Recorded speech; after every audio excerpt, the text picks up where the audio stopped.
The bedroom door flew open with such force that the wood cracked against the wall, and there they were, her husband Chike tangled in their marital bed with her own sister, Adaeze, their bodies frozen mid-betrayal, like criminals caught in floodlights. What would you do if you walked in on this? Hit like if you've been betrayed, and comment below where you're watching from. Obioma stood in the doorway of their Victoria Island home in Lagos, her hands trembling as shopping bags fell from her grip, spilling imported groceries across the Italian marble floor. The scent of her sister's perfume, the one she'd bought her last Christmas, hung thick in the air like a poisonous cloud. Obi, wait. Chike scrambled from the sheets, his voice cracking with panic. But Obioma couldn't move, couldn't breathe. Her mind replayed every lie, every late-night business meeting, every time Adaeze had visited their home with that sympathetic smile, asking if everything was okay in their marriage. The domestic betrayal cut deeper than any knife because it came from the two people she'd trusted most in this world. Adaeze pulled the covers up, her eyes wide but not quite apologetic. Sister, I can explain. Don't. Obioma's voice came out as a whisper, though rage burned through every syllable. Don't you dare call me that. She'd sacrificed everything for this marriage. 10 years ago, she'd left her promising career as a lawyer to support Chike's construction business, believing in his dreams when no one else would. She'd given him 3 beautiful children, Kamsi, Zina, and little Namdi. She'd stood by him through bankruptcy, through his mother's constant criticism, through the miscarriage that nearly killed her. And this was her reward. Infidelity in marriage with her own blood. The children, Chike said, finally finding his footing as he grabbed his discarded trousers. Think about what this will do to them. Obioma's laugh was bitter and sharp. You should have thought about our children before you brought my sister into our bed. She turned to leave, but Adaeze's voice stopped her cold. He was going to leave you anyway, Obi. I just gave him a reason to do it sooner. The words hit like a physical blow. Obioma spun around, her lawyer's mind suddenly sharp and calculating despite the emotional chaos. What did you just say? Adaeze sat up straighter, the sheet falling away with shameless confidence. She was younger, slimmer, without the stretch marks and C-section scars that mapped Obioma's body like a battlefield. You think this was the first time? We've been together for 2 years. Since your father's funeral, actually. You were so busy crying, you didn't notice us finding comfort in each other. The cruelty of it, the calculated timing, the emotional manipulation, made Obioma's vision blur. Her father's funeral, the worst day of her life, and they'd used her grief as an opportunity for their cheating spouse behavior. Chike's face had gone pale. Adaeze, shut up. That's not, we agreed. Agreed what? Obioma's voice was dangerously quiet now. What exactly did you two agree about my life? Before either could answer, a small voice came from the hallway. Mommy. Obioma's blood turned to ice. She whirled around to see 7-year-old Kamsi standing in the corridor, her pink pajamas rumpled from sleep, her eyes wide and confused as they darted between her mother, her father scrambling into his clothes, and her aunt wrapped in their family's bedsheets. Baby, go back to bed, Obioma said, but her daughter didn't move. Why is Auntie Adaeze in your room? Kamsi asked, her innocent question cutting through the tension like a blade. Why are you crying, Mommy? Behind Kamsi, 9-year-old Zina appeared, always the protective older sister. She took one look at the scene and her young face hardened with an understanding no child should possess. She grabbed Kamsi's hand, pulling her away, but not before Obioma saw the betrayal register in her daughter's eyes. Not just her father's betrayal, but the shattering of her entire family structure. What their children saw that night would indeed change everything. We'll discuss this tomorrow, Chike said, trying to reclaim some authority. When everyone's calm. But Obioma was already moving, her mind clicking into survival mode. She walked past her daughters, past the children's rooms where 5-year-old Namdi still slept innocently, and into the home office where she kept copies of everything. Every business document, every bank statement, every deed and contract. Chike didn't know she'd been quietly documenting irregularities in his accounts for months, not because she suspected infidelity in marriage, but because his business partner had seemed nervous lately. Now she understood why. The co-parenting conflict was about to become the least of Chike's problems. She pulled out her phone and made a call, her voice steady despite the tears streaming down her face. Ngozi? It's Obioma. I need a divorce lawyer. The best one in Lagos. And I need to freeze some bank accounts first thing tomorrow morning. Behind her, she heard Chike's sharp intake of breath. He finally understood. She wasn't just a betrayed wife. She was a woman who'd built his empire alongside him and knew exactly where all the bodies were buried. What do you think Obioma should do next? Comment your thoughts on this shocking betrayal. Don't forget to like, subscribe, and turn on notifications for more gripping stories like this. Share this with someone who loves African marriage drama. The morning sun filtered through the floor-to-ceiling windows of Obioma's childhood home in Ikoyi, where she'd fled with her children at 3 a.m., but she hadn't slept. She sat at her late mother's dining table, surrounded by folders, her laptop open to bank statements that told a story of systematic theft and deception that went far beyond emotional manipulation. Her best friend Ngozi had arrived at dawn, still in her nightgown under a designer coat, her lawyer's briefcase in hand. "This is worse than infidelity, Obi," Ngozi said, scanning the documents Obioma had spent the night organizing. "He's been funneling money out of your joint accounts for 18 months. Look, monthly transfers to an account in Adaeze's name." Obioma's hands were steady as she poured more coffee, though her insides felt like they were made of shattered glass. She'd cried for 3 hours in her car before arriving here, her children strapped in the back, confused and scared. She'd promised herself those would be the last tears Chike would ever see from her. "He's been paying for her apartment in Lekki," Obioma said flatly. "The car she drives? The boutique she just opened? All funded with money from our construction business. Money I helped him build." Through the doorway, she could hear Kamsi and Namdi eating breakfast in the kitchen with their grandmother, but Zina sat at the far end of the table, listening to every word with the intensity of someone much older than 9. The public disgrace of what happened last night had changed her oldest daughter into something harder, colder. "Zina, baby, why don't you join your brother and sister?" Obioma suggested gently. No. Zina's voice was firm. "I want to know what Daddy did. I want to know why Auntie Adaeze was there." Ngozi glanced at Obioma, a question in her eyes. Obioma nodded slowly. Her daughter deserved truth, not the pretty lies that had sustained this domestic betrayal for 2 years. "Your father made some very bad choices," Obioma began carefully. "Adult choices that hurt our family. But we're going to be okay. I promise you that." "Are you getting divorced?" Zina asked bluntly. "Yes." "Good." The single word carried such venom that both women looked at each other in concern. "I hate him. I hate both of them." Before Obioma could respond, her phone buzzed with a message. Then another. Then a flood of them, the phone vibrating constantly against the mahogany table. Ngozi picked it up, her face darkening as she scrolled. "Obi, you need to see this." Someone had posted photos on Instagram. Professional-looking images of Chike and Adaeze at a restaurant in Abuja, clearly taken weeks ago. They weren't hiding. They were posed like a couple, his arm around her waist, both of them laughing at some private joke.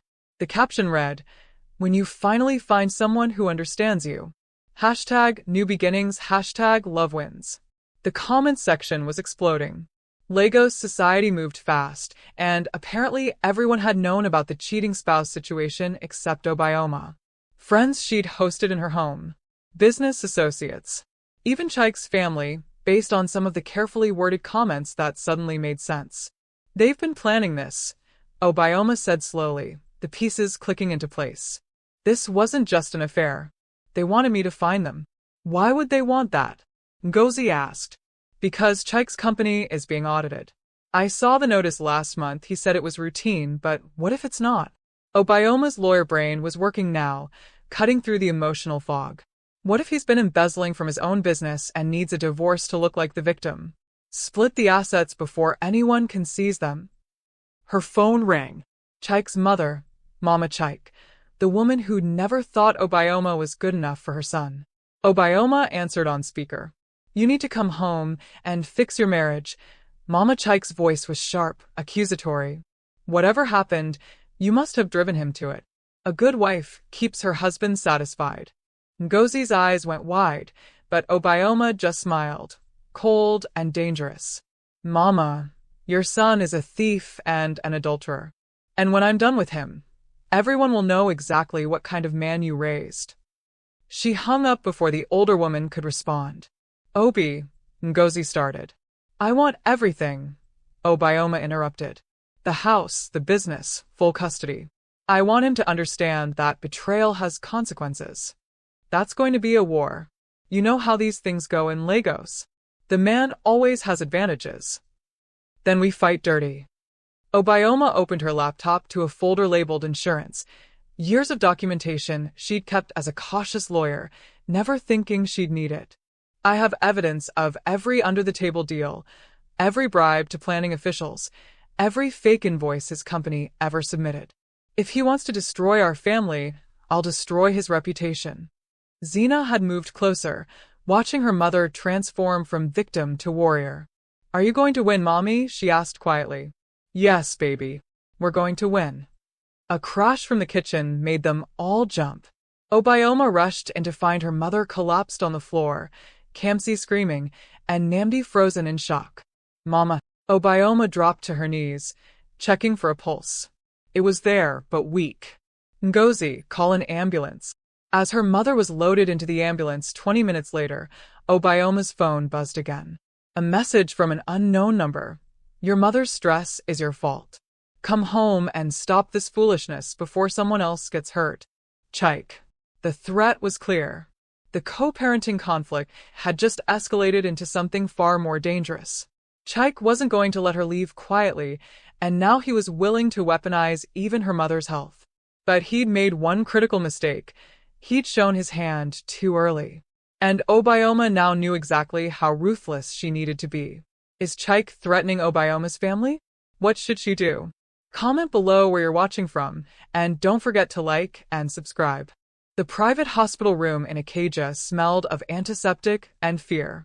Obioma's mother, Neoma, lay pale against white sheets, hooked to machines that beeped with mechanical indifference to the family drama that had nearly killed her.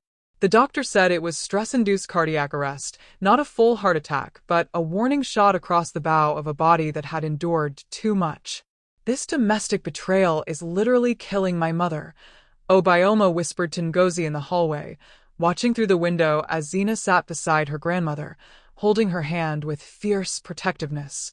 Her phone had been ringing non-stop since last night. Chike, his family, mutual friends trying to mediate, even her pastor calling to suggest marriage counseling. But the message that made her blood run cold came from Adaeze herself. Sister, we need to talk. Meet me at Mama Cass on Allen Avenue in 1 hour. Come alone, or everyone will know what you did in university. Obioma's hand trembled. Her sister knew. After 20 years, Adaeze was threatening to expose the one secret that could destroy everything Obioma had built. The reason she'd left her law firm, the reason she'd married Chike so quickly, the shame she'd buried so deep she'd almost convinced herself it never happened. What is it? Ngozi asked, reading her friend's face. Nothing. I need to go somewhere. Obi, you can't meet with them. It's manipulation. It's what abusers do. They isolate you, make you feel. I know what they're doing. Obioma snapped, then softened. I'm sorry. I need to handle this. 45 minutes later, she sat across from Adaeze in the crowded restaurant, the smell of jollof rice and grilled chicken mixing with the betrayal that sat between them like a third person at the table.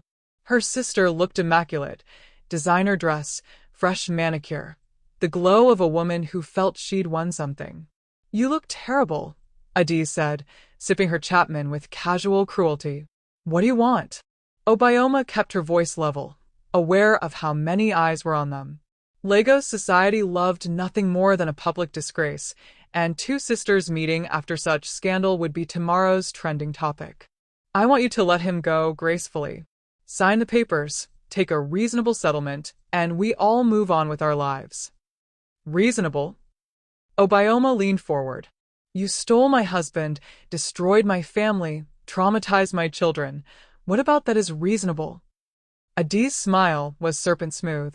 I didn't steal anything you hadn't already lost. Chike stopped loving you years ago. You were just too busy being the perfect wife to notice. The words stung because they held a grain of truth. Obioma had been so focused on supporting Chike's dreams, raising their children, managing their household, that she'd stopped seeing herself as a woman with needs and desires. She'd become a function rather than a person. And the money? Obioma asked coldly. The embezzlement? Was that part of not loving me too? Adeeze's smile faltered. I don't know what you're talking about. Yes, you do. The account in your name. The monthly transfers. You're not just the other woman. You're an accomplice to fraud. Obioma pulled out her phone, showing screenshots she'd compiled. I've already sent copies to the Economic and Financial Crimes Commission. They're very interested in construction companies that inflate government contracts. The color drained from Adeeze's face. You wouldn't. That would hurt you too. I don't care anymore. And the shocking thing was Obioma meant it. You want to know what happened in university? Fine. Tell everyone. I was young and stupid, and in an abusive relationship that ended badly. I'm not ashamed anymore. But are you prepared for what happens when the FCC comes knocking? When you have to explain where a boutique owner got the capital to open a business overnight. Adeeze's hand shook as she set down her glass. Chike will protect me. Chike will throw you under the bus the second his freedom is at stake. You're not his wife.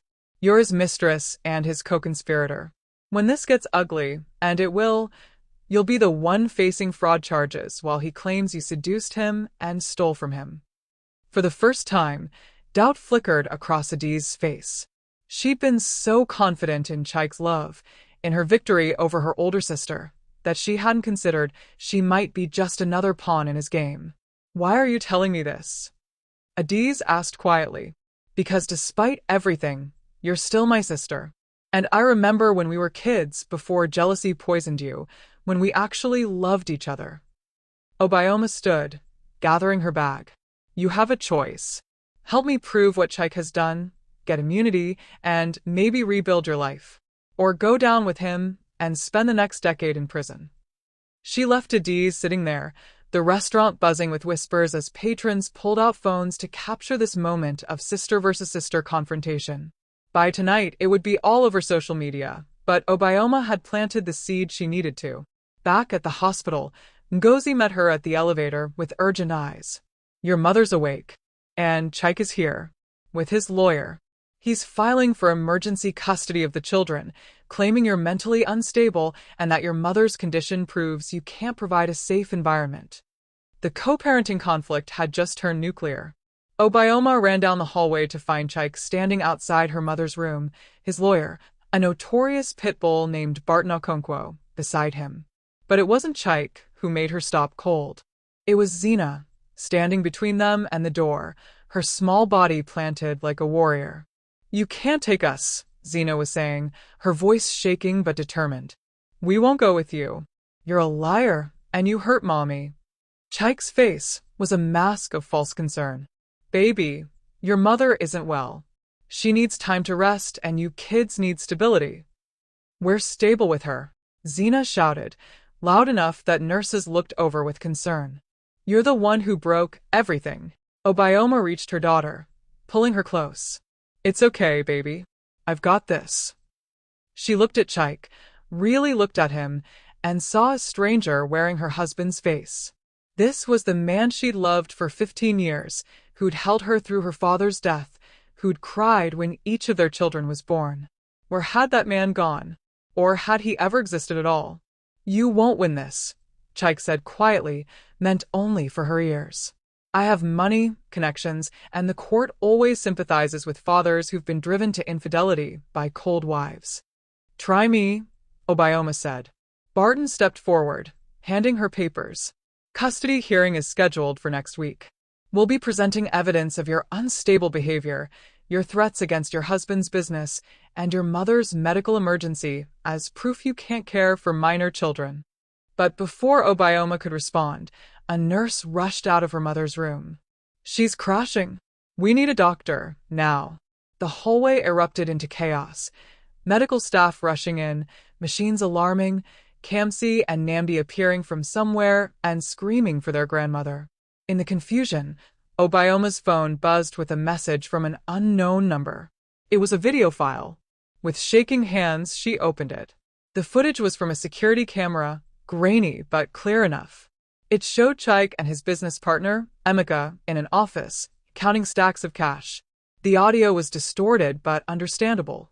When the auditors come, we blame it on accounting errors. And if that doesn't work, we blame it on Adaeze. She signed the documents.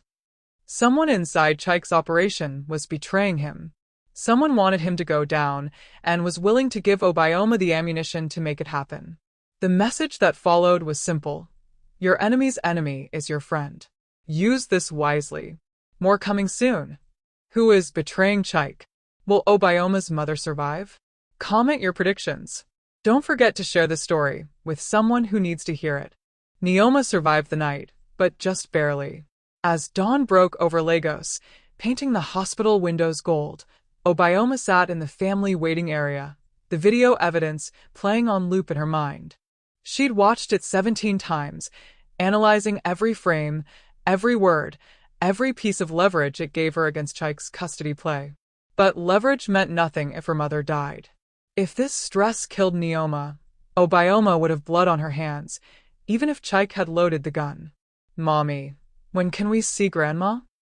Namdi asked, curled up against her side. At 5 years old, he didn't fully understand why their family had exploded, only that nothing felt safe anymore. Soon, baby. Soon. Kamsi had cried herself to sleep on the waiting room couch, but Zena sat alert, her young face etched with a hardness that broke Obioma's heart. This was supposed to be her daughter's innocent childhood, not a front-row seat to domestic betrayal and family warfare. Ngozi appeared with coffee and food from the hospital cafeteria. The hearing is in 6 days. We need to prepare, Obi. Barton Okonkwo doesn't lose custody cases, and he's going to paint you as unstable, vindictive, and dangerous to your own children. Show them the video. We can't. Not yet. Ngozi sat down, lowering her voice. If we reveal that evidence before the criminal case is solid, Chike will have time to destroy other documentation. We need to be strategic. The custody fight and the fraud case are separate battles, and we need to win both. So, I'm supposed to let him take my children while we build a fraud case? No. We fight the custody battle with what we have, the affair, the emotional abandonment, the trauma he's caused. We show that he's morally unfit, that his choices destabilized the children's lives. Ngozi pulled out her laptop. I've been digging into Barton's strategy. He's going to argue that your mother's health crisis proves your household is chaotic. So we flip it. We argue that your mother's crisis was caused directly by Chike's betrayal, making him responsible for the instability. It was sound legal strategy, but it felt hollow. Obioma was so tired of strategy, of games, of treating her life like a case file. I want him to hurt, she whispered. The way I hurt. The way our children hurt. He will, Ngozi promised. But we do it right, or we lose everything. A text message interrupted them from the unknown number that had sent the video.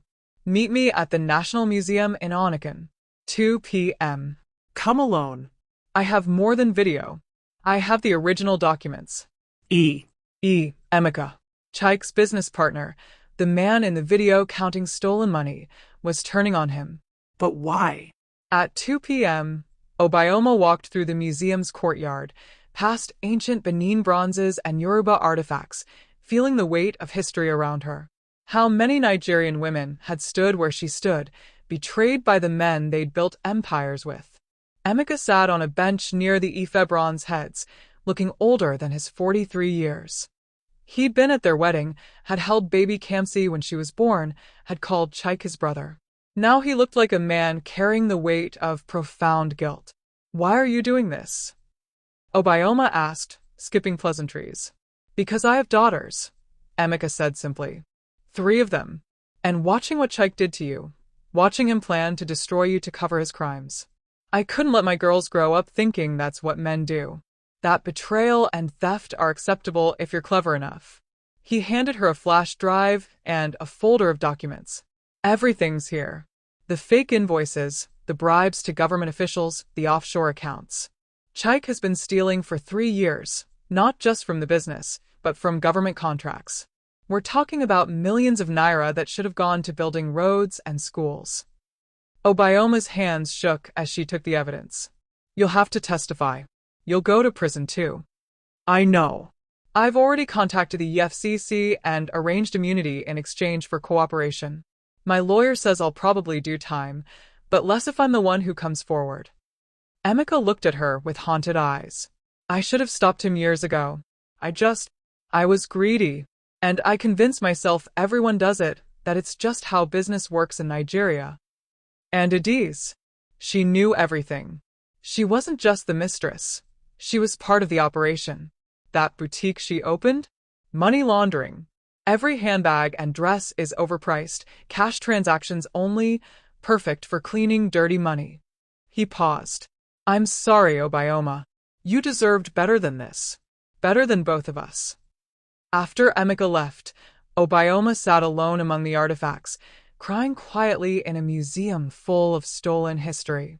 How fitting her marriage, too, had been a theft. Of her time, her trust, her love. But she had what she needed now. Evidence that would destroy Chike completely. Her phone rang. The hospital. Mrs. Obioma?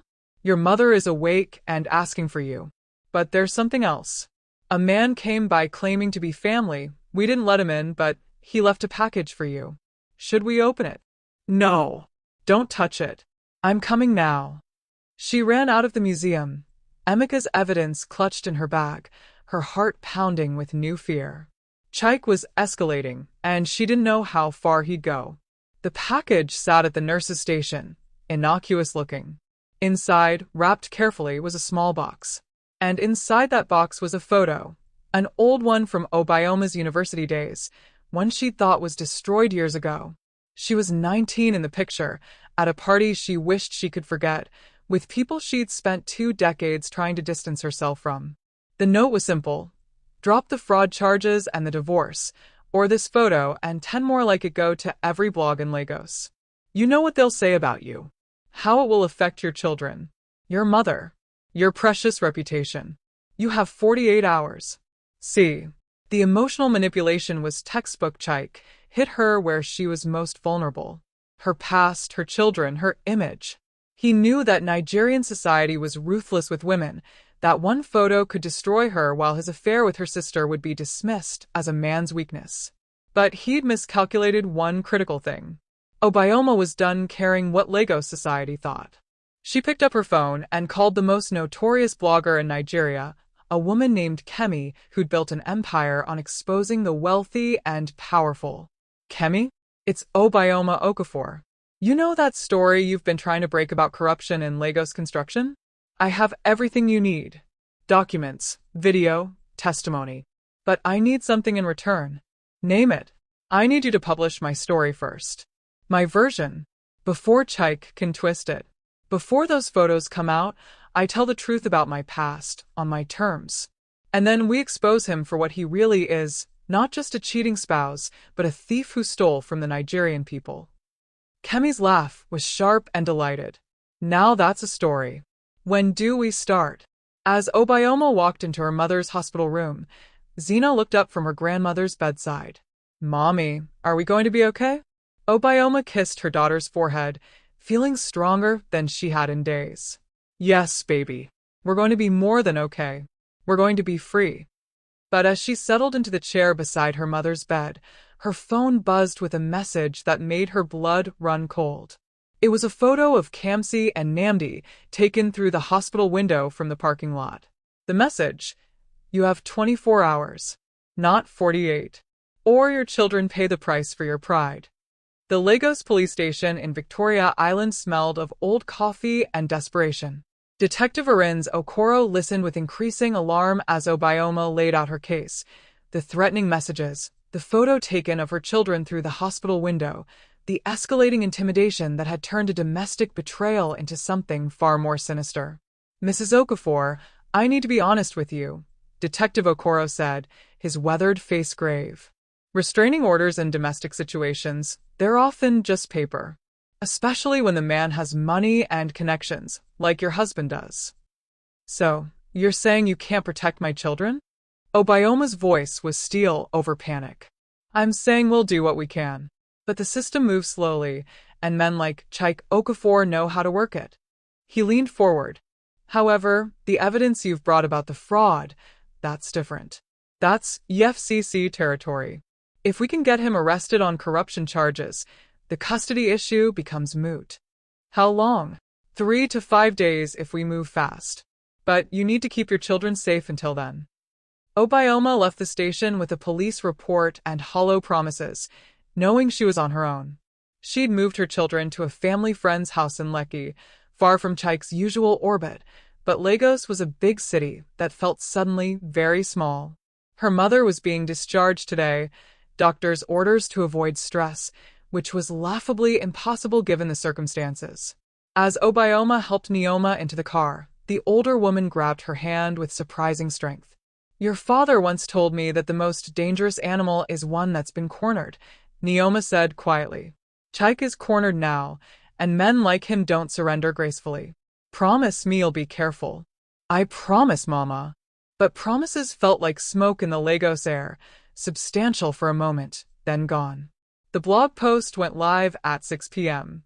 Kemi had outdone herself, crafting a narrative that was both devastating and unassailable. Obioma's story came first, her admission about the university incident, told on her own terms with context and honesty. She owned her past, explained how she'd fled an abusive relationship, how she'd rebuilt herself, how shame had shaped her choices for too long. And then came the nuclear option, the video of Chike and Emeka, the documents, the evidence of years of systematic fraud. Kemi had even gotten quotes from families who'd been affected by the shoddy construction work that resulted from using substandard materials while billing for premium quality. Domestic betrayal meets public corruption. The true story of Lagos's most scandalous divorce went viral within an hour. Obioma's phone exploded. Messages from friends she hadn't spoken to in years, business associates choosing sides, former colleagues from her law firm reaching out with support. But buried in the noise was a message from Adaeze. "You destroyed him.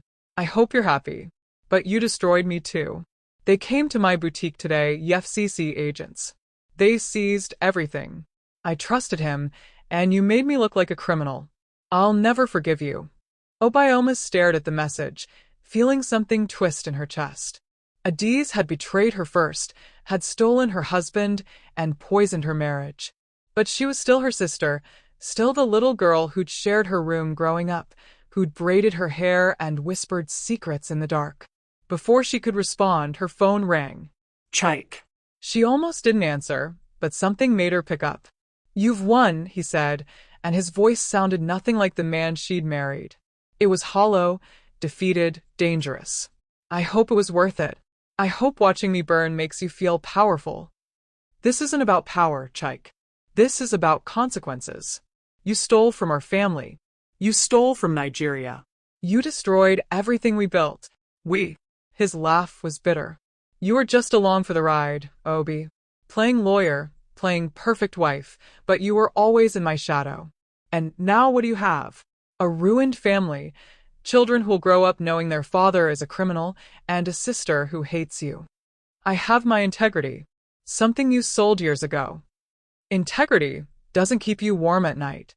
It doesn't pay school fees or make your children stop asking why their family fell apart." His voice dropped to something almost pitying. "You think you're free now, but you're just alone. And that's worse." He hung up before she could respond. That night, Obioma couldn't sleep.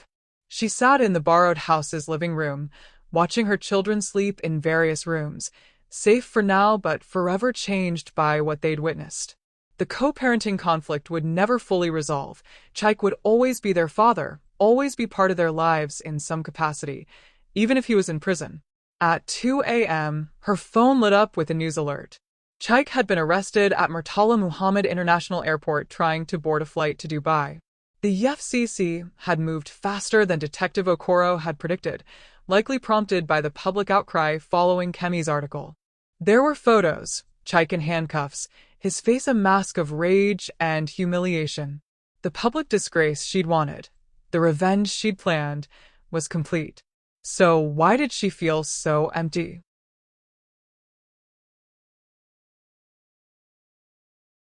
The next morning brought the custody hearing. Without Chike present, he was being held without bail. The proceeding was perfunctory. Barton Okonkwo tried to argue that the children should be placed with Chike's mother temporarily, but Zena's testimony changed everything. "I want to stay with my mom," she said clearly, her 9-year-old voice steady in the courtroom. "My dad lied to us. He hurt us. And Grandma Chike always said mean things about my mom. We're safe with her. She's the only one who's been honest." Kamsi and Namdi echoed their sister's wishes, and even the judge, a stern woman named Justice Adaeze, seemed moved by their united front. Custody is awarded to the mother, with supervised visitation rights for the father pending the outcome of criminal proceedings, Justice Adaeze declared. "These children have been through enough. They need stability, and Mrs. Okafor has demonstrated she can provide that." It should have felt like victory. But as Obioma left the courthouse with her children, she saw Adaeze across the street, standing alone in the Lagos heat. Her sister looked broken, boutique closed, reputation destroyed, future uncertain. Their eyes met across the distance, and for a moment, Obioma saw not the woman who betrayed her, but the little sister she'd once protected from bullies and nightmares. Adaeze looked away first, disappearing into the crowd. That night, as Obioma put her children to bed in what would be their permanent home now, she decided to keep her mother's house and sell the Victoria Island property. Zena asked the question that had been brewing for days. "Mommy, did you love Daddy? Really love him?" Obioma thought about it honestly. "Yes, baby. I loved who I thought he was. And that's not the same thing, but it was real to me. Love doesn't always make sense. Sometimes it's just a beautiful mistake." "I don't think I'll ever get married," Zena said firmly. "Don't say that. Your father's choices don't define all men, just like my choices don't define all women. You'll find your own path, and I'll be there to help you navigate it." As Zena drifted off to sleep, Obioma's phone buzzed one final time. A message from a number she didn't recognize, but the content made her breath catch. It was a bank statement showing that Chike had a hidden account in the Cayman Islands. An account with 47 million naira, roughly $50,000 US dollars. Money he'd clearly been planning to use to start over, probably with Adaeze, probably in Dubai. The message read, "He was going to abandon you with nothing. He deserves what's coming. But so do you. This money is legally yours as part of marital assets. Take it and start your real life. You earned it." Emeka, still trying to atone for his part in the betrayal. Obioma stared at the numbers, thinking about what they represented. Freedom, security, her children's education, a fresh start, but also blood money, stolen from contracts, from Nigeria, from trust. She made a decision that surprised even herself. What will Obioma do with the hidden money? Can she ever forgive her sister? The decision came to Obioma at dawn, watching the sun rise over Lagos from her mother's balcony. She would take the 47 million naira from Chike's hidden account, but not for herself. She'd donate it anonymously to the families affected by a shoddy construction work, the ones Kemi had quoted in her article whose homes had cracked foundations and leaking roofs because Chike had pocketed the difference between quality materials and cheap substitutes. It wasn't redemption, but it was a start. "You're giving away how much?" Ngozi sputtered over breakfast at a cafe in Ikoyi, her fork clattering against her plate. "Obi, that's your children's future. That's university tuition. That's security. That's blood money," Obioma interrupted gently. "And if I keep it, I'm no better than he was. My children will have enough. I still have the house. I'm going back to practicing law, and honestly, I'd rather they grow up knowing their mother has principles than knowing she has money she didn't earn.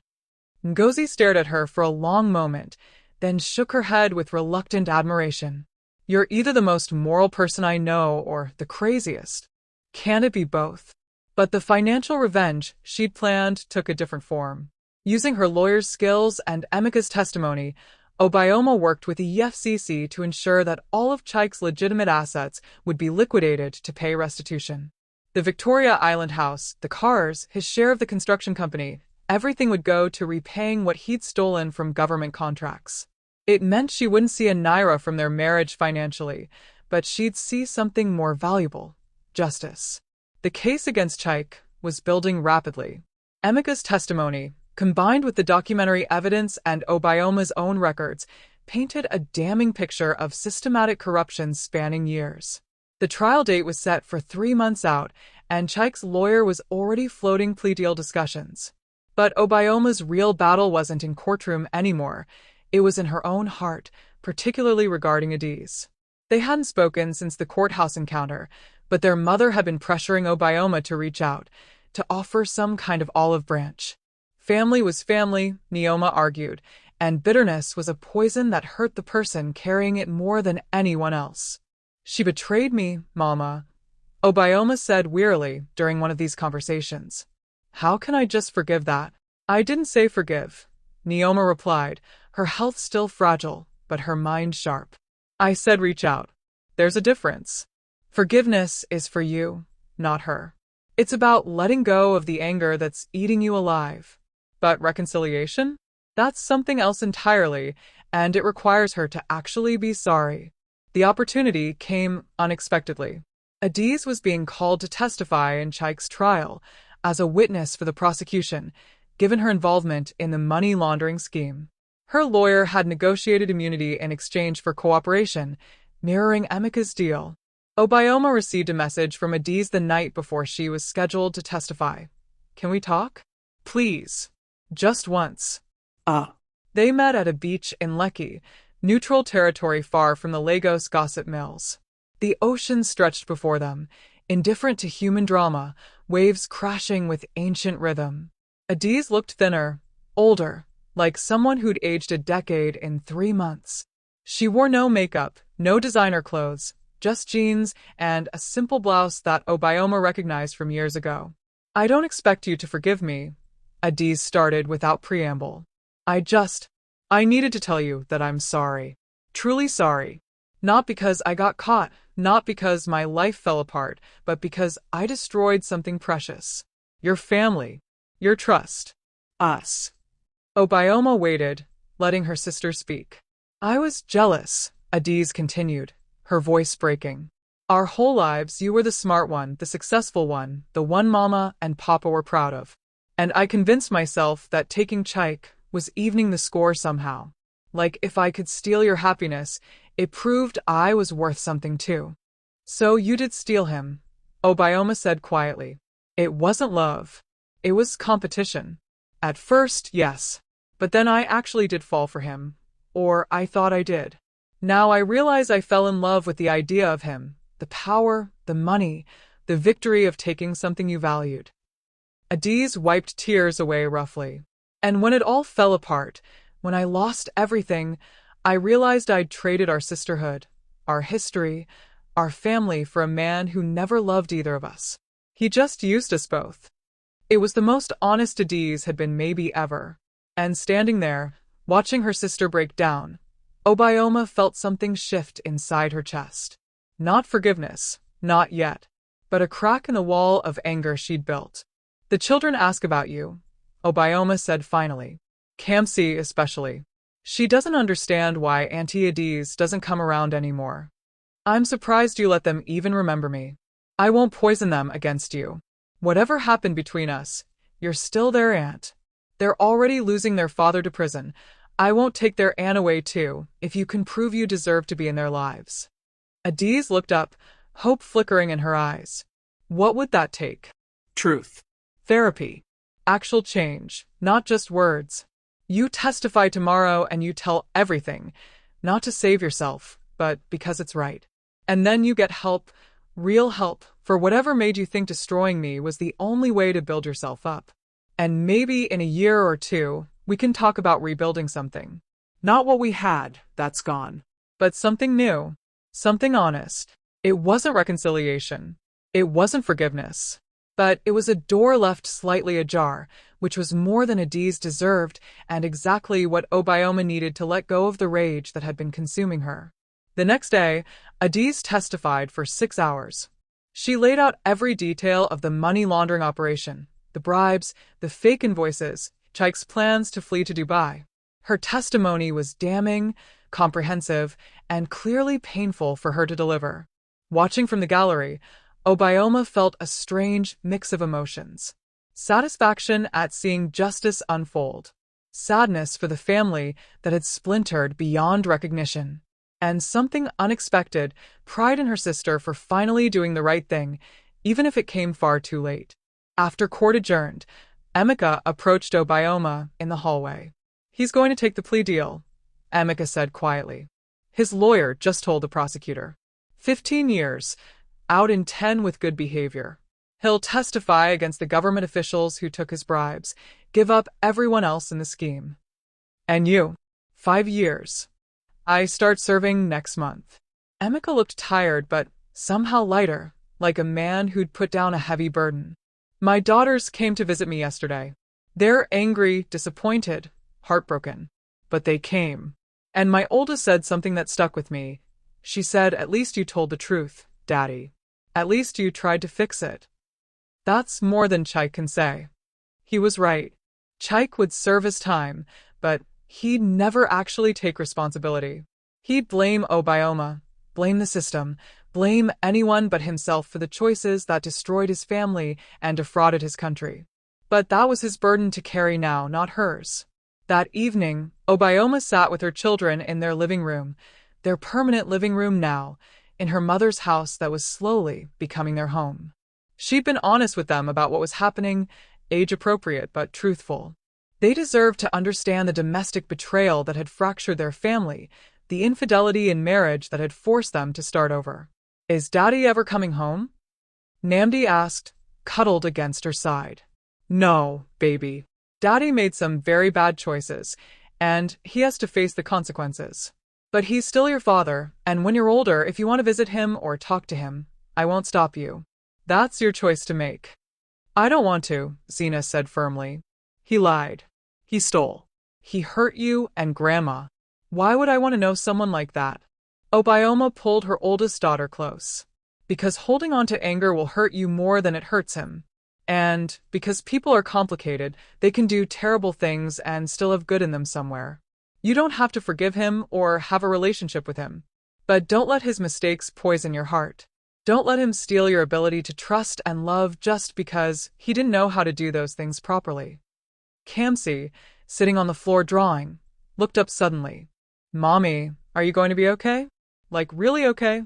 It was the question Obioma had been asking herself for months. Was she okay?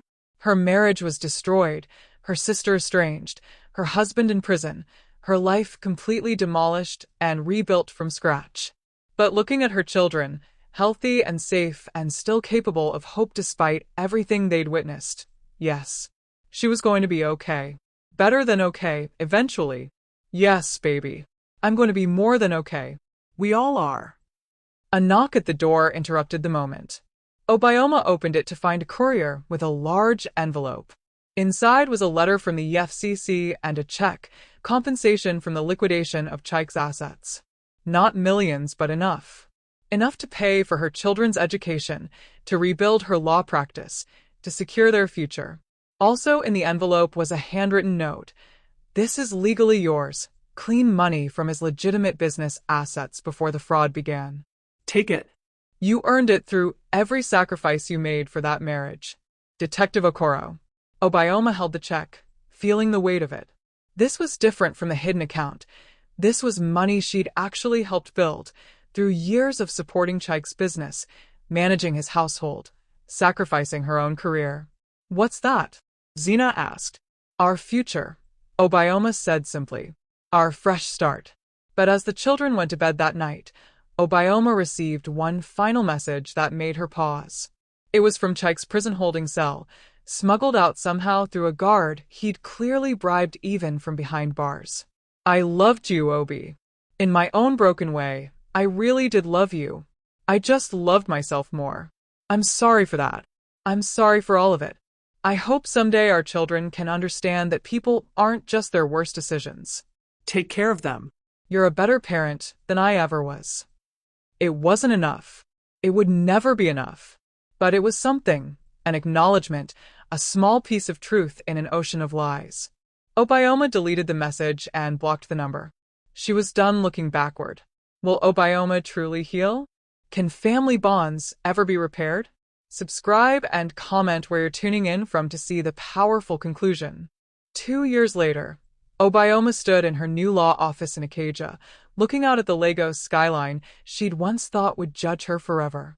The brass plaque outside read, Okafor and Associates, Family Law and Women's Rights, and her client list was full of women navigating divorce, domestic betrayal, and the complicated intersection of marriage and money in modern Nigeria. She'd become the lawyer she'd needed when her own world fell apart. Mrs. Okafor, your 2 p.m. appointment is here, her assistant called out. Obioma smiled at the title. She'd kept the name, not out of attachment to Chike, but because her children carried it and she wouldn't let his crimes erase the family they'd become. She was reclaiming it, redefining what Okafor meant. The client was a young woman, maybe 28, with the same haunted look Obioma remembered from her own mirror 2 years ago. The story spilled out: a cheating spouse, financial irregularities, children caught in the middle. Different details, same pattern of emotional manipulation and betrayal. What should I do? The woman asked, tears streaming down her face. Obioma handed her tissues and spoke with the authority of someone who'd walked through fire and come out forged in steel. First, you document everything. Every text, every transaction, every lie.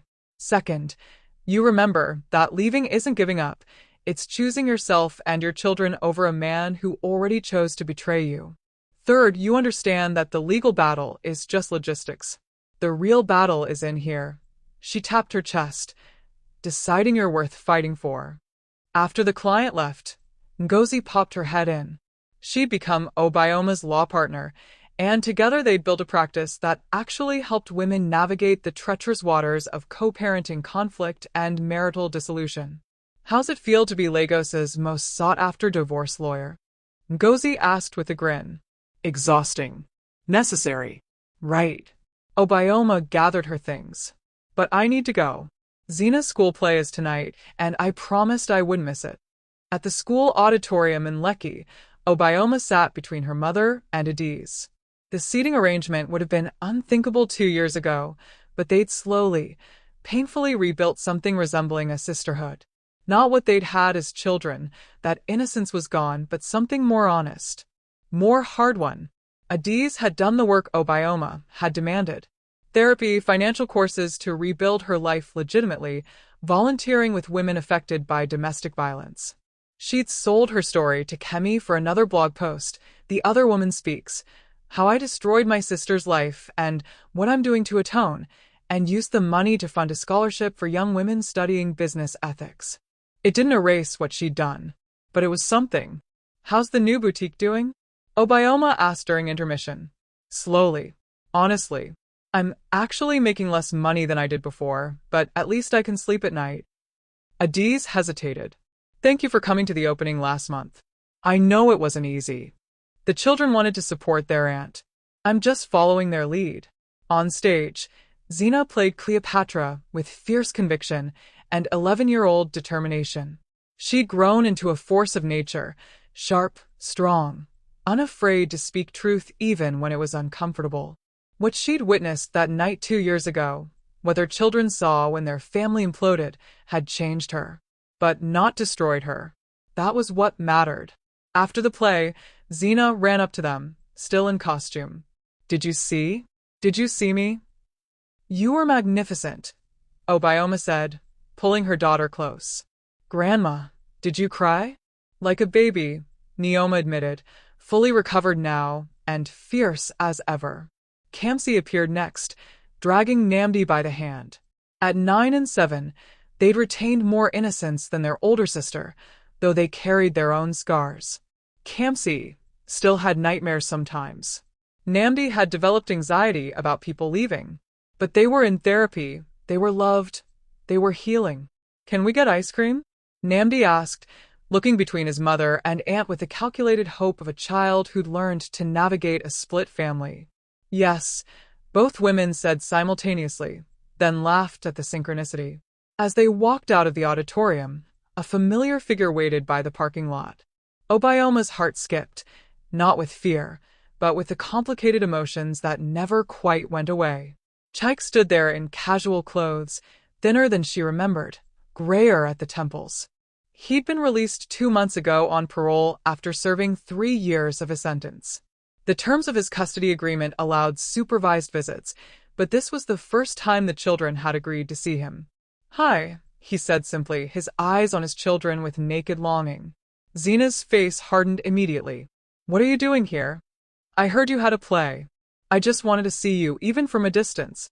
"I wasn't going to." He looked at Obioma helplessly. "I know I don't have the right." "You don't," Zena agreed coldly. But Kamsi surprised everyone by stepping forward. "Did you really watch my sister's play?" From the back row. "You were all amazing." Chike's voice cracked.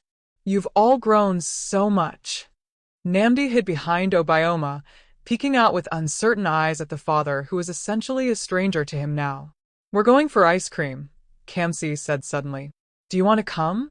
Obioma's breath caught. She looked at her daughter, trying to read what was happening. Kamsi met her eyes with surprising maturity. "I'm not ready to forgive him," Kamsi said quietly, just for her mother. "But I want to know him. Is that okay?" It was the question Obioma had been dreading and preparing for. Her children had the right to their own relationship with their father, separate from her anger and hurt. That was what good co-parenting meant, even when it felt like swallowing glass. "Yes, baby. That's okay." She looked at Chike. 1 hour. Public place. Supervised. The ice cream parlor in Lekki was crowded with families, which felt appropriate.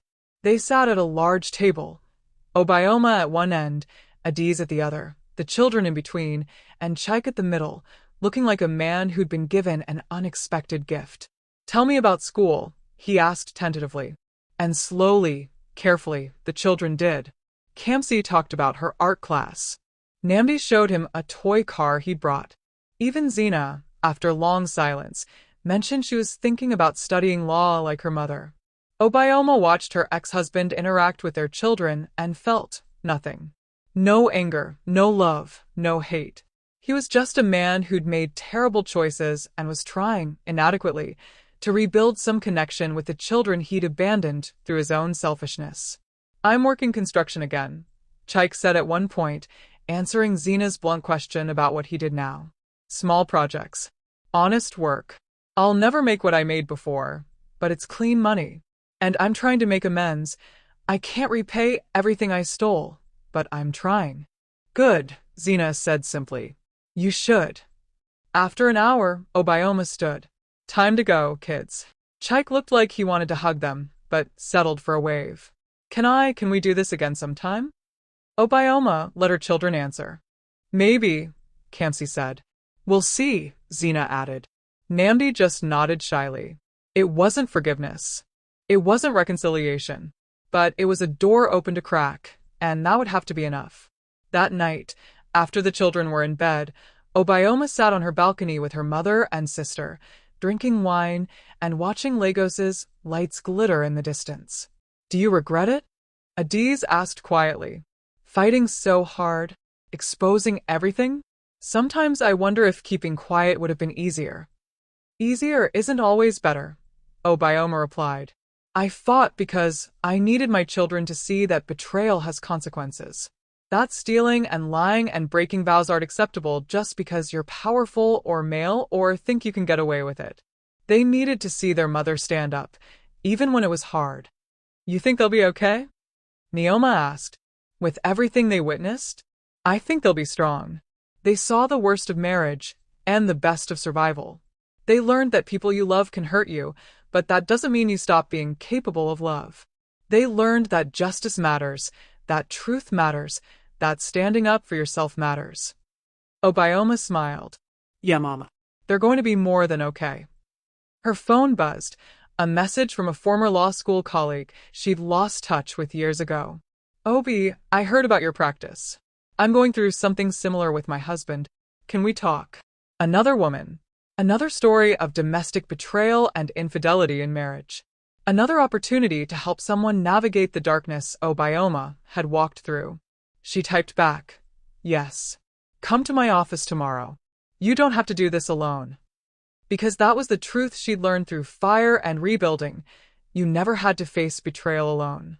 There was always another woman who'd walked this path, always another hand to pull you up, always another story that proved survival was possible. 2 years after the night that changed everything, Obioma had built something from the ashes. Not a perfect life, there was no such thing, but an honest one, a strong one, a life where she knew her worth and refused to settle for less. She ran for her life that night when she discovered Chike's betrayal. And in running, she'd found herself. What did you think of Obioma's journey? Have you, or someone you know, experienced domestic betrayal?